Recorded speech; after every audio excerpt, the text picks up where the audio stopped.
The first answer to the first question is, how did I get here? Well, that's easy. I was born here. My parents were members here before I was born, so naturally I grew up here. In fact, this was my dad's home church. He grew up in this church. In fact, actually, I grew up in the old auditorium, which is now the Fellowship Hall. It's no longer there. And around the age of 8 years old, I think I had just had my 8th birthday, came in here on a Sunday morning. We sang hymns, listened to our pastor preach his sermon, and there was nothing really unusual about that day. But as I sat there through the entire service, I started to feel a concern, an awareness of my state, of being maybe lost for the first time in my life. And I had been in Sunday school, been educated as far as, Bible and knowing the Bible as far as you can at that age. And I had a concern that turned into a disturbance. And that disturbance, it bothered me. All of a sudden, it hit me like a ton of bricks to know that there was some kind of chasm between God and I. And I couldn't reach it. There was something wrong. And I went home that day, and my mom kept asking me, "What's wrong? What's the matter?" And, I didn't quite know how to verbalize to her what I was feeling, because I didn't know. And finally, she sat me down, and she said, "Now, I want you to tell me what's wrong." And as good as I could, I told her. And right away, she sat there and she said, "Well, could Jesus be knocking on the door of your heart?" And we had a picture in our Sunday school class. It was just of that. It was the picture, and you might remember this picture. Jesus is knocking on the door. And I could identify with that. And I said, "I don't know, Mom. That's what it feels like." So she took her Bible out, and she read some scripture to me. And we read the Bible together. And she prayed with me, and I prayed. And it was at that kitchen table right there that she led me to the Lord. And I asked Jesus to come into my heart, and he did. And I consider that the most important decision I've ever made in my entire life. It's made the biggest difference in my life. 2 weeks later, I walked the aisle, and I wanted to tell the pastor and the whole entire church of my decision and ask for baptism, and I did. And that aisle may seem like a short aisle to you, but to an 8-year-old, it seems 3 miles long, I can tell you.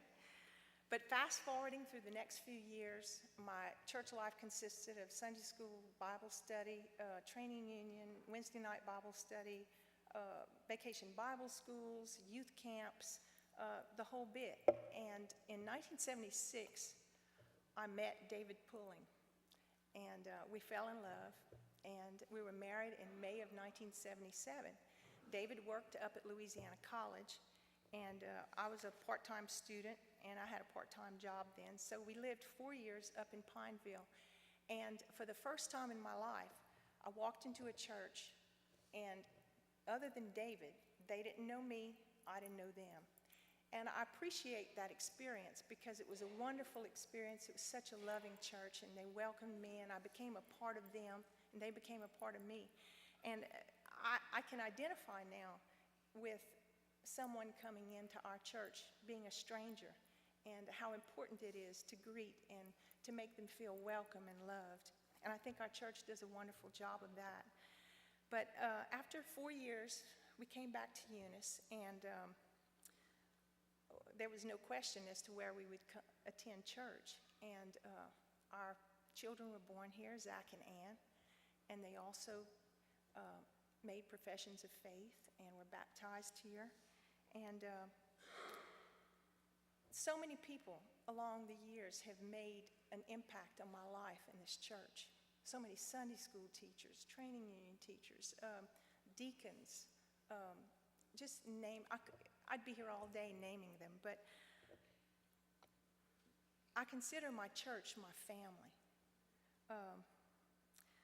There have been great times in this church. There have been mountaintop experiences, and they've been bad times. There have been desperate times and discouraging times. But you know what? God has remained faithful.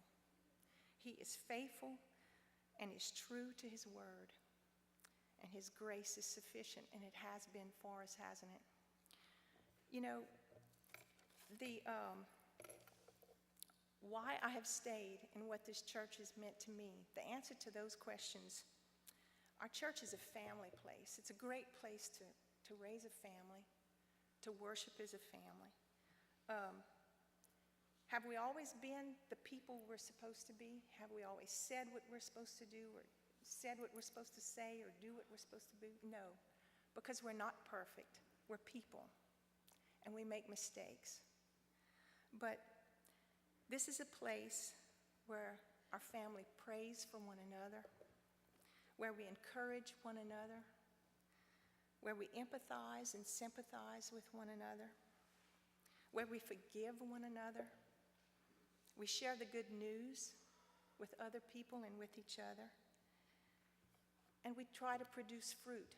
And as God is the center of this place, that's what we do. And I'd like to read John 15:12. It says, "This is my command. Love each other as I have loved you. The greatest love a person can show is to die for his friends. You are my friends if you do what I command you. No longer call you servants, because a servant does not know what his master is doing. But I call you friends, because I have made known to you everything I heard from my Father. You did not choose me, I chose you. And I gave you this word, to go and produce fruit that will last. Then the Father will give you anything you ask for in my name. This is my command, to love each other." I know that God's Spirit dwells in this place because it dwells in the hearts of his people. And I'm so thankful for you. I'm thankful for what you mean in my life. And there's no place on earth I'd rather be than here. Thank you.